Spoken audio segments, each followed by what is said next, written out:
vamos falar da revisão sobre a linguagem Java, então. E aí, desde os primeiros conceitos, a estrutura de uma classe Java. A estrutura de qualquer programa Java é essa aqui que vocês estão vendo, não tem mistério nenhum. Cria uma nova classe lá, o método main, e aí o bloco de comandos dentro do main, o trabalho começa a ser feito. Depois disso, a parte de comentários, então comentários de linha, comentários de bloco. O comentário de bloco é feito com esse sinal aqui da barra mais o asterisco, e aí eu termino o bloco com o asterisco e a barra fechando. Comentário de linha basta pôr 2 barrinhas e aí tudo que tiver naquela linha passa a ser ignorado. É muito tranquilo essa parte. Aqui um exemplo, né, só com comentários de linha, então tudo que está aqui comentado é ignorado pelo compilador, é como se isso não existisse, e aí o compilador vai contemplar só essa primeira classe aqui, o welcome 1, a estrutura básica, né, que eu acabei de comentar, e aqui ele tem só um system out imprimindo uma mensagenzinha aqui de bem-vindo, né, no console. Isso é bem básico, vocês já devem estar cansados de ver isso. Aqui só explicando sobre os comentários, né, comentário de fim de linha e de bloco, falando que o compilador vai de fato ignorar tudo que tiver dentro dos delimitadores de comentário, e de onde o Java incorporou isso, ele incorporou das linguagens C e C++, respectivamente, né? Então é daí que vem esses comentários. Falando agora de palavras-chave, né, e palavras reservadas, aqui já é um toque importante para a gente ter em consideração, né? As palavras-chave, elas não devem ser usadas por você durante a programação. São palavras reservadas que a própria linguagem utiliza. Então, class, por exemplo, um int, public, por exemplo, você não deve criar um método com esses nomes, você não deve utilizar um nome desses para declarar uma variável ou para nada. O comando for, o comando while, qualquer palavra dessas reservadas que vocês usarem durante o código vai dar problema. Então, palavras reservadas não podem ser usadas. Normalmente elas vêm todas em minúscula e elas são exclusivas da própria linguagem. Daqui a pouquinho a gente vai falar de classe, mas já por convenção, e a partir de agora vamos acostumar com isso, por convenção, todas as classes em Java que nós criarmos, vamos ter começando com a letra maiúscula, ok? Então a primeira letra do nome da classe, vamos colocar sempre em letra maiúscula. É uma prática, né, de mercado, é um padrão de utilização, e aquilo indica que é uma classe. Isso vai ajudar muito na hora que a gente estiver programando e usando os conceitos de entidade que eu falei para vocês que daqui a pouco vai acontecer. Quando a gente quiser diferenciar uma classe de uma instância, a gente sabe pela letra maiúscula no início do nome o que é uma classe, o que é uma instância, fica fácil de ver. Se a gente não tem esse padrão, e aí de repente eu estou referenciando a um objeto ou a uma classe no meu código, eu não vou saber muito bem diferenciar. Vamos supor que está tudo em minúsculo, por exemplo, eu não vou saber diferenciar. Será que aquilo é uma classe? Será que aquilo é um objeto? E aí? Aí eu vou ter que ficar examinando o código. E daqui a pouquinho vocês vão ver, quando eu estiver falando de classes estáticas, por exemplo, com métodos estáticos, que a gente não necessariamente precisa de um objeto para trabalhar. E aí, se eu não tiver esse padrão, eu vou estar invocando um método, pode ser de um objeto, pode ser de uma classe, sem o padrão eu não consigo perceber a diferença, ok? Então todas as classes começando com letras maiúsculas, e aí o restante do nome é da classe com letra minúscula, mas a primeira letra de cada nova palavra, né, do nome daquela classe, sempre em maiúsculo. Então, por exemplo, aqui, uma classe chamada Simple Class Name, primeiro nome maiúsculo, e a primeira letra de cada palavra maiúscula também, o resto tudo em minúsculo. Vamos usar sempre esse padrão para criar nomes de classes em Java, ok? Maravilha. Outro alerta importante, o Java faz distinção entre letras maiúsculas e minúsculas, tanto para variável quanto para nome de classe, nome de método. Então, criou uma variável com a letra minúscula, tentou usar com a letra maiúscula, é como se fossem duas, são duas variáveis distintas. Para o Java, são duas palavras diferentes. A maiúscula e a minúscula vão ser duas variáveis completamente distintas. Por fim, a palavra-chave void, que é uma palavra-chave bem específica, que significa que um método não retorna valor. Então, o retorno daquele método não existe. Quando eu quiser invocar um método, que eu passo os parâmetros, ele executa, e quando ele termina de executar, ele não vai retornar nenhuma informação para quem chamou aquele método. Então, o tipo de retorno desse método é void, ok? Seguindo aqui na nossa revisão, uma string entre aspas duplas é uma string literal, né? É uma string de caractere, quer dizer que eu tenho vários caracteres dentro daquela string ali, e é a forma de representar um texto corrido. Ainda, uma barra invertida é um caractere de escape. O que é o caractere de escape? Toda vez que eu usar uma barra invertida dentro de uma string, significa que a próxima letra depois dessa barra tem um significado específico. Ela não vai ser um texto dentro do meu string. Então, comecei um texto, abri aspas, estou digitando meu texto, apareceu uma barra invertida, a próxima letra depois daquela barra, dentro daquele texto que eu estou digitando, ela é um comando, ela vai ser utilizada para orientar alguma ação a ser feita com aquele texto. E aí, cada letra tem o seu significado. Aqui no exemplo, ó, a classe Welcome3 tem uma mensagenzinha de texto aqui para ser exibida no console. E aí reparem que aparecem 3 barras invertidas aqui dentro do meu texto. E a primeira letra que vem depois de todas as 3 barras é o N. Para que serve o barra N? O barra N é uma quebra de linha. É como se eu desse um Enter dentro do meu texto. Então, depois desse barra N aqui, ó, a próxima parte do meu texto é jogada para a linha de baixo. E acontece a mesma coisa com cada barra N. Então, a saída desse comando aqui na tela, com esses barra N's que estão aqui, seria isso que está aqui embaixo. Ele quebrou o texto em 4 linhas, exatamente nos locais onde o barra N apareceu. Okay? Então, o significado do caractere de escape N é quebra de linha. E aqui agora eu trago uma tabelinha para vocês com os principais caracteres de escape, né, e o significado de cada um deles. Então, o barra N, como eu disse, é uma nova linha. O barra T é uma tabulação, então você vai estar dando um tab.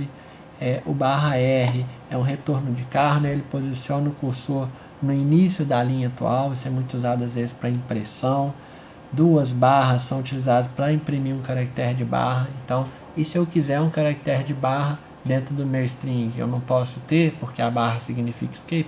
Posso, basta usar 2 barras e ele vai entender que de fato eu quero uma barra aparecendo. E por aí vai, ok? Tem muitos outros caracteres de escape. Esses aqui são só os principais, e só para vocês entenderem aí qual que é o sentido de ter essa barra e esses caracteres na frente. Variáveis. A variável basicamente é utilizada para quando eu preciso armazenar uma informação. Quero uma informação temporária, vou utilizar aquela informação para trabalhar minha aplicação, algum cálculo, alguma rotina de controle, enfim, preciso armazenar uma informação. Como que eu faço isso? Uso uma variável. Posteriormente, posso querer gravar no banco de dados, posso querer gravar no arquivo, posso fazer várias coisas, mas inicialmente o valor para ser armazenado, e aí eu quero simplesmente armazenar um valor para trabalhar sem fazer nada com ele, eu utilizo uma variável que nada mais é do que uma posição de memória, onde eu posso colocar a informação lá dentro e acessar a informação depois. Então, se eu mostrar uma imagenzinha aqui, a variável é composta basicamente por esses 3 elementos: o tipo da variável, o nome da variável e o conteúdo dela. Então eu tenho uma informação que eu quero armazenar, um número 10, por exemplo. Eu crio uma variável, falo qual que é o tipo dela. Então, se é um número, é uma variável numérica, no caso é um inteiro, né, o número 10, então ela é do tipo int. O nome dessa variável é a forma como eu acesso o valor, e o conteúdo vai estar alocado no endereço de memória. Então, quando eu dou o comando para criar uma variável, int, o nome da variável, igual a um conteúdo, int x igual a 10, por exemplo, eu estou falando que aquela variável é do tipo inteiro, eu reservo um espaço na memória, lá dentro da minha memória RAM, eu aloco o número 10 e posiciono ele, eu armazeno ele naquele espaço de memória, e a referência para eu chegar naquele espaço de memória é o x, que é o nome da variável. Então, toda vez que eu me fizer referência a x, eu estou apontando para aquele espaço de memória que eu aloquei e o conteúdo dele é 10. Esse é o conceito por trás de uma variável, ok? E aí, agora falando de alguns dos tipos que a gente tem na linguagem Java, como eu estava dizendo, é uma linguagem tipada.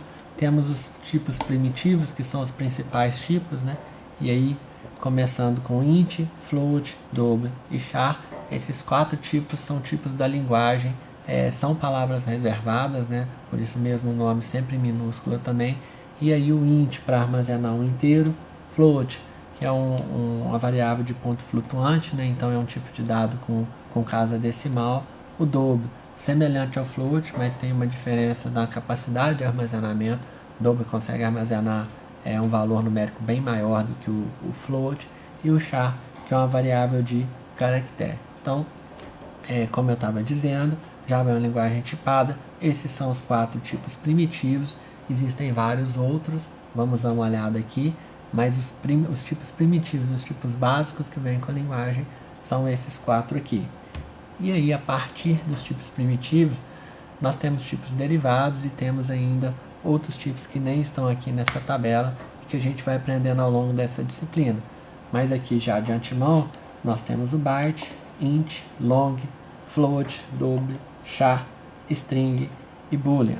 E aqui, os valores, né, que são possíveis de se armazenar em cada um desses tipos e o número de bytes que cada um desses tipos ocupa na memória. Então, quando eu aloco uma variável e falo qual que é o tipo de dado, esse aqui é o tamanho de espaço em memória que eu ocupo para armazenar o conteúdo daquela variável. E aí, cada um desses tipos é capaz de armazenar um tipo de informação diferente e tem as suas diferenças também na hora de trabalhar com eles. A gente vai vendo à medida que for usando e vamos aprender a usar cada um deles. Comando de atribuição. Aqui uma coisa legal e uma coisa importante. Só uma passada rápida, né? Muita gente já deve ter inclusive se enrolado com isso aqui. O comando de atribuição no Java é o igual. Igual apenas. Isso é um operador de atribuição. Muitas vezes na hora da gente programar e testar uma condição, a gente acaba comparando duas variáveis, né, com o igual. Isso é um erro, né?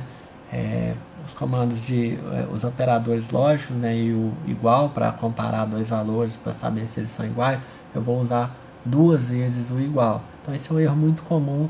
Se eu usar um igual só, em vez de eu comparar um valor com o outro para saber se um valor é igual ao outro, na verdade, eu estou tentando atribuir um valor ao outro. Eu faço uma atribuição. Esse é um erro de lógica muito comum. Às vezes pega os iniciantes, né? Então vamos deixar isso bem entendido. Toda vez que eu usar o igual, eu estou atribuindo o valor, estou alocando uma informação dentro de uma variável ou alguma coisa assim. E o delimitador de final de linha é o ponto e vírgula, tradicionalmente, né? Então, deu ponto e vírgula, quebrou a linha. Se não tiver o ponto e vírgula, não quebra a linha. Ponto e vírgula finaliza o comando. Falando dos operadores, temos vários tipos. Operadores aritméticos, operadores lógicos, enfim, vamos ver cada um deles. Os aritméticos estão aqui nessa tabela, são os operadores que eu vou utilizar para fazer as operações básicas matemáticas, né? Então, o operador de soma, menos, vezes, né? A divisão e aqui divisão e resto de divisão.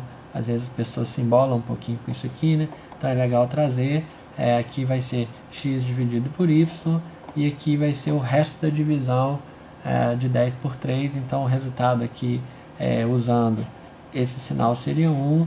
O resultado desse mesmo 10 dividido por 3 usando a barra seria 3, né? Ou 3, alguma coisa, dependendo se eu estou usando ponto flutuante ou não. Mas enfim, é o resultado da divisão direto, aqui é o resto dessa divisão. Menos, menos e mais, mais são operadores aritméticos de decremento e de incremento. Toda vez que eu uso menos, menos, eu subtraio 1 naquele valor. A mesma coisa que eu falar que um elemento é igual a ele mesmo, menos 1. E se eu uso mais, mais, mesma coisa que eu falar que o elemento é igual a ele mesmo, mais 1. Então, decrementa 1, incrementa 1. Os operadores aritméticos, né, bem tranquilos, operações básicas matemáticas. Ainda sobre operadores aritméticos, alguns deles combinados com o igual são meio que atalhos, né, para realizar algumas operações de soma, subtração. Então eu uso eles combinado com o sinal de igual. O mais igual, por exemplo, vai ser o mesmo que eu somar um valor no outro. Então se eu falar A mais igual a B, é a mesma coisa que eu falar que o A é igual a ele mesmo mais B.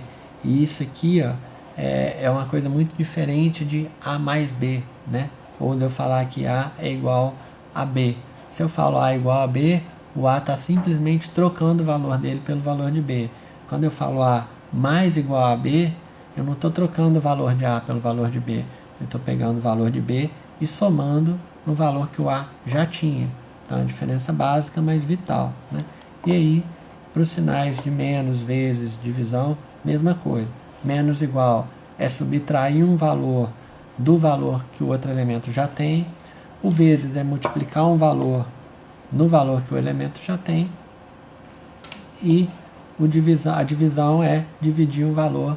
E aí é a mesma coisa que eu pegar aquele elemento e dividir pelo outro. Ok? O resto da divisão, mesma coisa.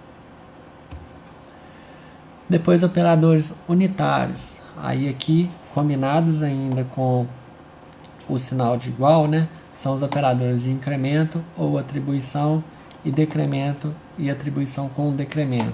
Então, quando eu uso B igual a mais A, eu estou fazendo a mesma coisa que A é igual a mais 1 e em seguida o B é igual a A.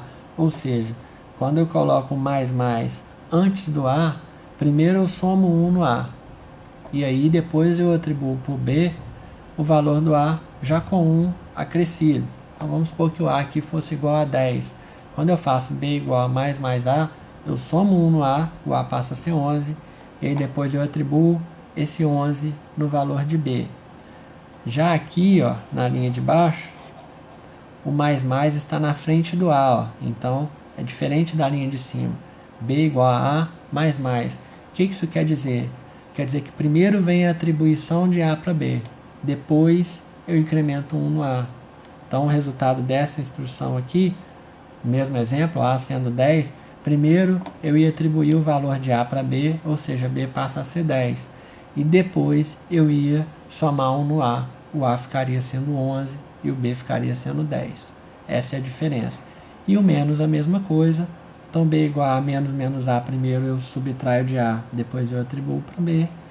E o B igual a menos, primeiro eu atribuo para B, depois eu subtraio de A. Ok? Chegamos aos operadores relacionais. São os operadores que eu vou utilizar para fazer comparações, para fazer operações lógicas. E aí, sinal de maior, menor, maior ou igual e menor ou igual, diferente ou simplesmente uma comparação dos dois iguais que eu falei. Todas as operações realizadas com o operador lógico vão me retornar true ou false, né? Verdadeiro ou falso. Então, se eu tiver de um lado A duplo igual B, eu estou querendo comparar se A é igual a B, o resultado vai ser sim ou não, verdadeiro ou falso.